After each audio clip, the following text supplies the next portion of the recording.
Muito boa noite, bem-vindos ao Mãos e Mentes. O nosso tema hoje é educação. Boa noite, professor Cláudio Moreno. Boa noite, Túlio. Boa noite aos telespectadores. Tudo tranquilo? Tudo tranquilo. O senhor achou o nome da caverna? Eu ainda não. Não, estou procurando ainda. Eu não sou muito adepto do touch. O touch tem para dedos mais delicados. Dedos mais delicados, motricidade fina, né? Exatamente. Nós não fomos treinados para isso. Não, as crianças hoje... Minha filha de 8 anos é a perita nisso aqui. Impressionante, né? Impressionante. E não é questão de ter dedo grosso ou fino. Não, não. É miúdo, realmente. A famosa coordenação miúda, como se chama. Isso. A gente já pode começar por aí, professor. Vamos começar o impacto da tecnologia... Olha, na sala de aula, na educação, no jeito que as pessoas percebem o mundo e aprendem sobre ele. Bom, o jeito como as pessoas percebem o mundo e aprendem sobre ele, realmente vai ser muito alterado pela tecnologia. Só.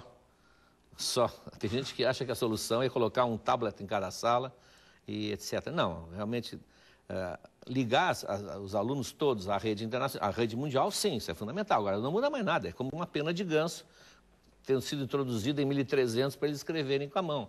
É apenas um instrumento, nada mais do que isso, não vai alterar coisa alguma.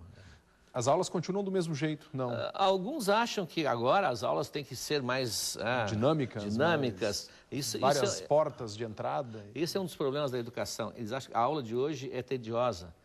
Diz um filósofo da educação, quando a aula não foi tediosa, todos os escritores, quando narram a sua vida, mostram a criança, é o momento em que ela é obrigada, inclusive, a se conter, porque é o momento que ela está começando a aprender a entrar no mundo dos adultos e, portanto, sempre, A aula tem essa função de contenção mesmo. Tem uma função de contenção. Aliás, a contenção e o silêncio, porque a pedagogia moderna, sobre a qual falaremos bastante, e não muito bem, a pedagogia moderna, ela não tem cultura clássica, é impressionante a falta de cultura clássica.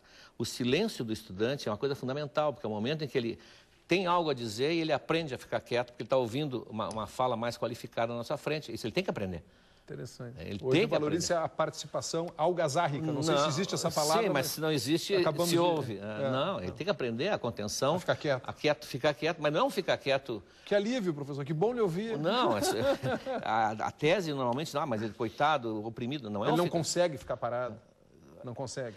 Criou-se quase um mito de que a criança é uma minoria, como tem os negros, os homossexuais, que é oprimida. Não, a criança não é oprimida. A criança é a nossa esperança para o futuro, são nossos filhos, e nós temos que ensinar-lhes uma série de coisas, inclusive a se conter, a se limitar, a esperar a hora de falar, até porque ele percebe que existe, não por obrigação que ele tem que ficar calado, porque está havendo um discurso mais organizado do que o dele e mais sábio do que o dele, que é outro professor.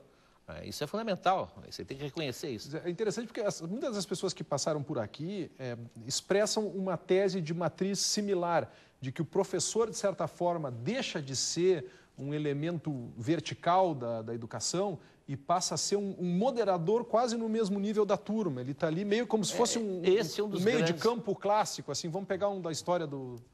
Quem é um meio de campo, uma espécie de D'Alessandro, assim... Um Beckenbauer. Um Beckenbauer, um distribuidor, um cara que organiza ali, mas que não é ele que vai fazer o gol, não é ele que defende, ele está ali para fazer o time jogar. Esse é o grande equívoco, foi isso, aí começou a ser minada a educação, não só no Brasil, mas isso vem da década de 70, dos anos 60, o movimento 68, era uma espécie de descrédito da figura do professor.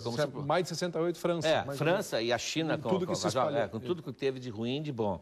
A ideia de que o professor é autoritário, o professor... Não, o professor é autoridade, é diferente. O professor que domina o conteúdo, ele tem a autoridade que